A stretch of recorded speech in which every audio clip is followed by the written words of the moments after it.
Today I'm going to show you how to make this woolly lamb baby blanket. I got inspired to make this after a very good friend of mine had his first baby, a baby girl.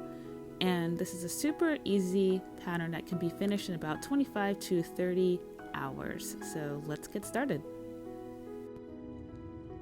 So for your beautiful baby blanket, and again you can also use this for your fur babies as well, you're going to need a pair of straight needles that are at least 12 inches long, and it's going to be a size US size 19, which is 15 millimeters.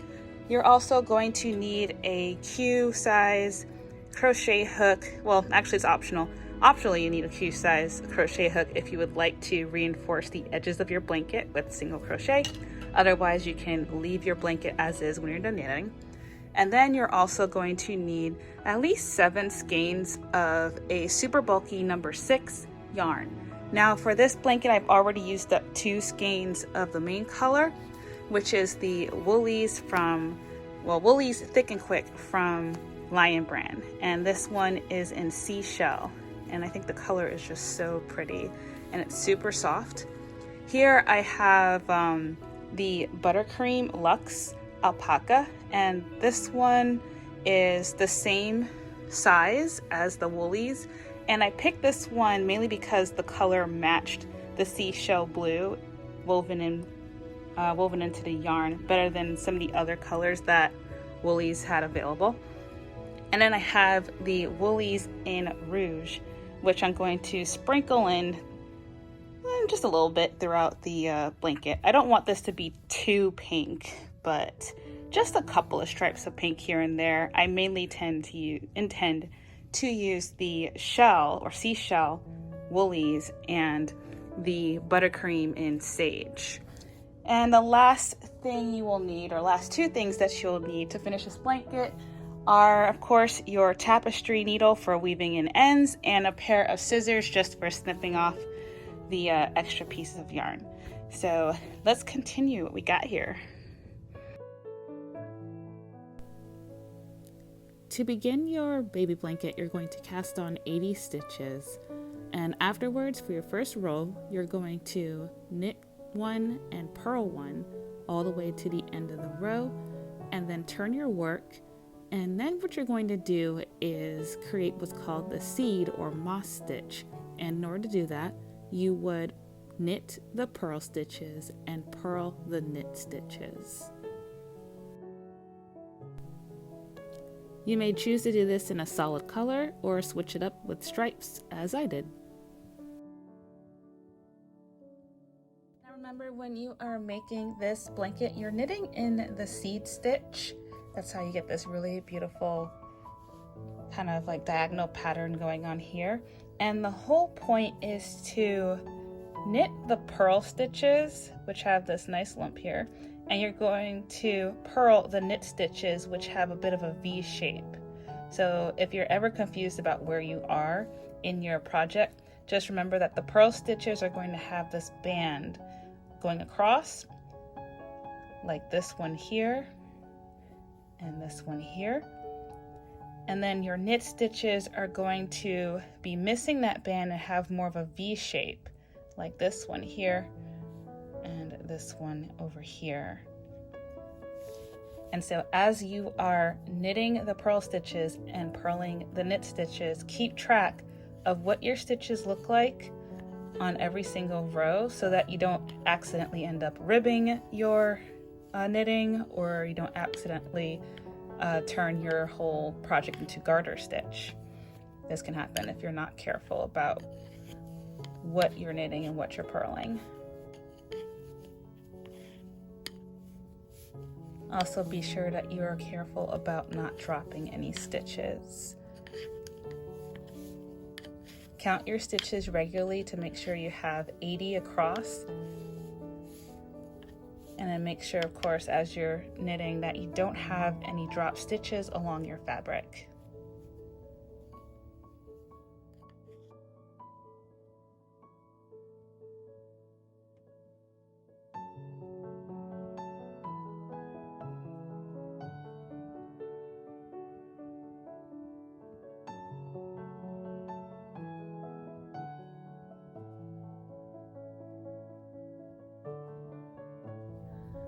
Okay, now that I'm starting the next row, I'm actually going to weave in the tail that I have here with my new row.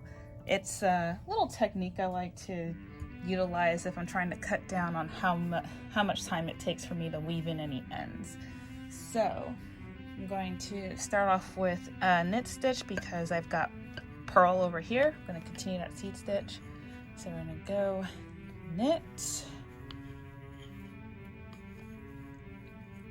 And then what I'm gonna do is drop the pink tail, pick up this sage tail and the working yarn, and I'm going to just continue knitting my seed stitch.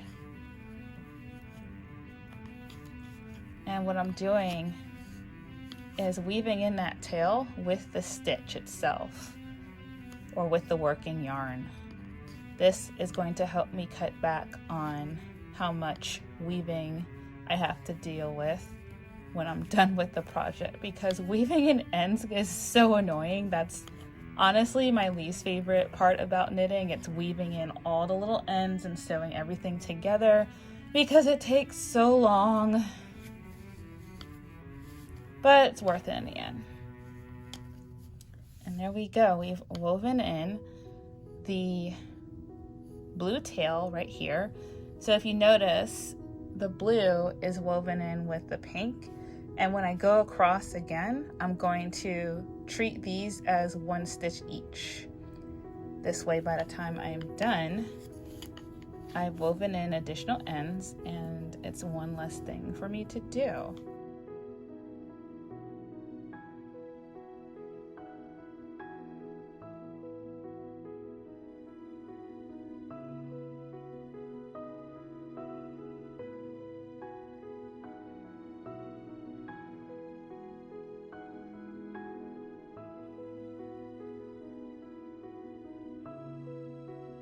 After you are done knitting your blanket, you can weave in your loose ends. So these little guys right here, you would just take your tapestry needle and weave in the rest and clip off with the scissor any little tiny straggly ends. Or you can reinforce the border of the blanket using a single crochet stitch. That is exactly what I'm going to do. So I'm going to take that original seashell yarn that I have here, and I'm going to take the edge here and single crochet all the way around. So if you know how to crochet, you can treat the border of your knit stitches like chain stitches and just look for the clearest opening. Place your crochet hook through, and then you're going to yarn over and pull that through your loop. I'm going to do a second yarn over just to secure that yarn and pull that right through. And then I'm going to chain one. Oop, I did a little too tight. Then chain one. So that's going to be the corner of my stitch, and I'm just going to pull that working yarn. And then I'm going to begin my single crochet all across. So I'm going to go into that open stitch here where the hole is, and I'm going to yarn over. Whoops. I'm going to yarn over if I can get it. Pull through one loop, yarn over again, pull through two loops. And that's my first single crochet stitch. And I'm going to continue, find that opening, yarn over, pull through, whoops, hands are all tired. Yarn over, pull through one loop, yarn over, pull through two loops. You can see the edge starting to shape up. So I'm going to do that all across the entire blanket.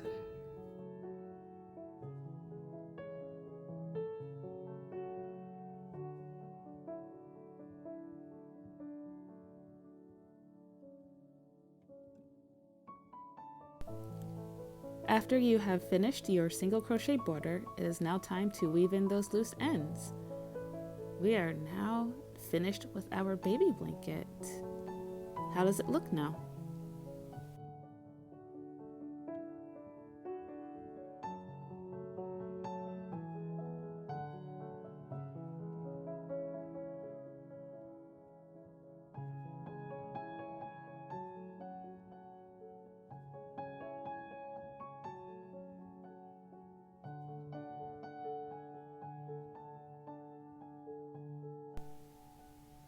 I hope you've enjoyed this tutorial, and if you enjoy crafting with me, please comment, rate, and subscribe.